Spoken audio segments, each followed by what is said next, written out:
એ ડંકો વગાડનાર અને સાચવનાર છે અત્યારે મુકેશભાઈ.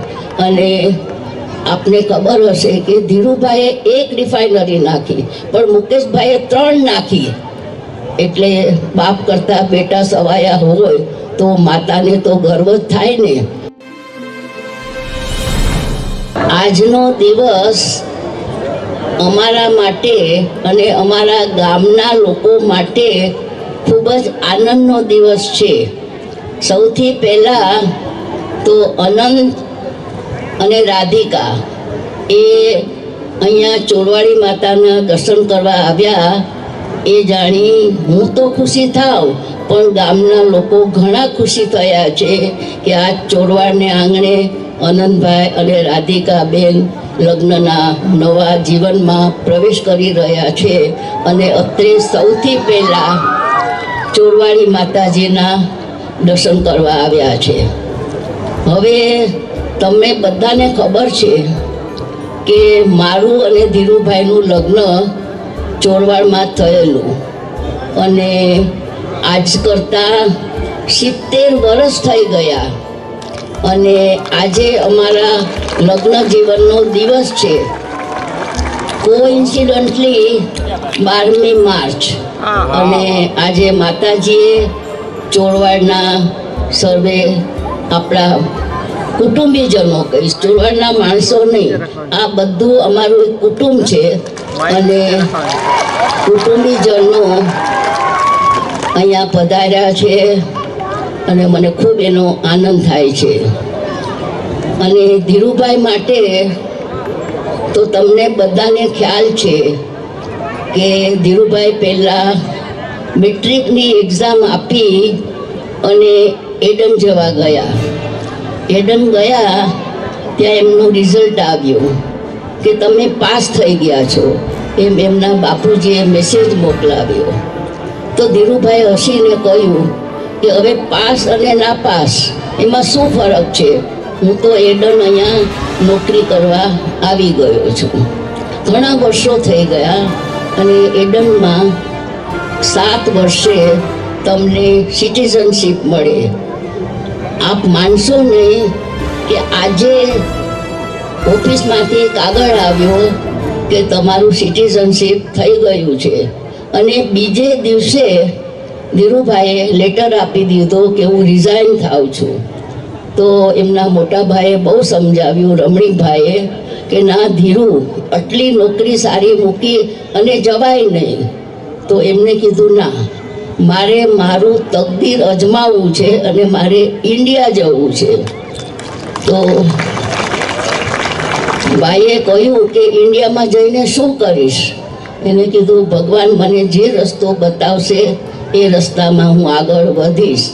અને મને ખરેખર ખ્યાલ જ છે કે હું ઇન્ડિયામાં જઈને કંઈક કરવા માગું છું. શું કરવા માગું છું એ તો હવે ઈશ્વર મને તક આપશે, એ રીતે હું આગળ વધીશ. તમારા બધાના શુભાશથી ધીરુભાઈ ધીમે ધીમે આગળ વધતા ગયા અને ઘણા વર્ષો થઈ ગયા.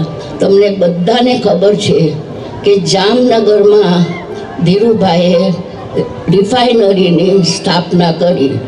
ત્યારથી આપણા જામનગરનું નામ ખૂબ આગળ આવી ગયું.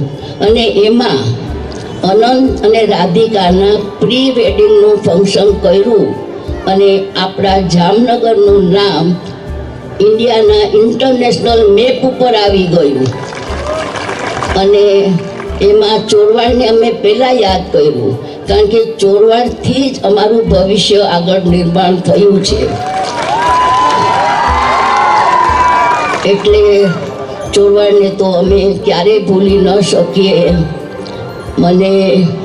અમે જ્યારે સૌથી પહેલાં પબ્લિક લિમિટેડ કરવાના હતા ત્યારે રાજકોટ હું અને ધીરુભાઈ આવ્યા. અને ધીરુભાઈ કીધું ના, મને ચોરવાડ તો જવું જ છે, માતાજીના દર્શન કરવા છે અને આશીર્વાદ લેવા છે. ત્યારે અમે સૌથી પહેલાં અહીંયા મીટિંગ કરી રાજકોટમાં.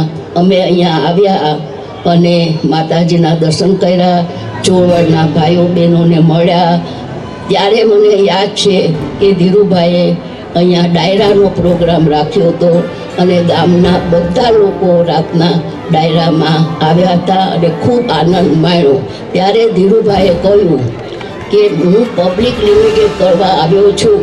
આપણા ચોરવાડના માણસોને ત્યારે ખબર પણ નહોતી કે પબ્લિક લિમિટેડ શું, શેરનું પ્રાઇસ શું, કોઈને કાંઈ ખબર નહોતી. ધીરુભાઈએ દરેક સગા સંબંધીને બોલાવીને કહ્યું કે તમે રિલાયન્સના શેર લો. ત્યારે રિલાયન્સના શેરનો ભાવ 10 રૂપિયા હતો. અત્યારે કેટલો છે ઘણાને ખ્યાલ હશે, અત્યારે છે 2700. 10 રૂપિયાના શેરનો ભાવ અત્યારે આટલો છે. અને બધાના આશીર્વાદથી આપણો ઇસ્યુ એકદમ 10% ઓવર ભરાઈ ગયો હતો. એ તમારા બધાના શુભાશીષથી જ થયું હતું અને એને લીધે આપણી પ્રવૃત્તિ ખૂબ આગળ વધી. અને અત્યારે ધીરુભાઈએ તો દેશમાં ડંકો વગાડ્યો છે, પણ એ ડંકો વગાડનાર અને સાચવનાર છે અત્યારે મુકેશભાઈ.